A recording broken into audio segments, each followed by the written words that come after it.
ভারত সরকারের ইচ্ছাতেই শেখ হাসিনা সেখানে অবস্থান করছেন বলে মন্তব্য করেছেন পররাষ্ট্র উপদেষ্টা মোহাম্মদ তৌহিদ হোসেন। ৪৫ দিন পার হলেও শেখ হাসিনা কোন স্ট্যাটাসে ভারতে আছেন, সাংবাদিকদের এমন প্রশ্নের জবাবে তিনি কথা বলেছেন।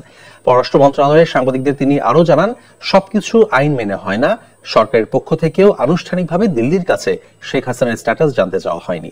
জাতিসংঘের ফ্যাক্ট ফাইন্ডিং দল এখনো কাজ শুরু করেনি জানিয়ে তিনি বলেন, সরকারের পক্ষ থেকে সব ধরনের সহযোগিতার আশ্বাস তাদের দেয়া আছে।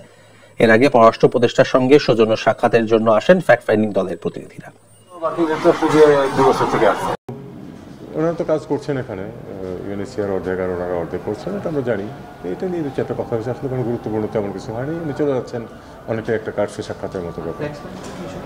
ফ্যাক্ট ফাইন্ডিং মিশন যেটা আসছে, তাদের তো কাজ শুরু করেনি এখন, তারা শুরু করবে সপ্তাহখানেক এখানে কাজ করবে। তারপরে তারা একটু আসলে পাবলিসিটি অ্যাভয়েড করতে চায়, কারণ তারা জিনিসটা কাজ শেষ করার আগে পর্যন্ত এটা নিয়ে তারা কোনো কিছু করতে চায় বলতে চায় না। কারণ আসলে এটা নিয়ে কথাবার্তা হলেই যেটা হবে, তাদের কাজ বিঘ্ন সৃষ্টি হবে।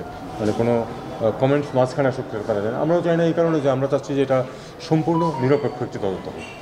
আমরা ইন্টারফেয়ার করবো না। তাদের কোনো হেল্প লাগলে কোনো এখানে যাবে, সেখানে যদি তাদের নিরাপত্তার ব্যবস্থা করতে হয় অথবা তাদের থাকার কোনো ব্যবস্থা নেই, আমরা হেল্প করতে রাজি আছি, এটুকু তাদেরকে বলেছি। এবং তারাও খুব খুশি হয়েছে যে কোনো সাহায্যের প্রয়োজন হলে আমাদের পয়েন্ট আছেই।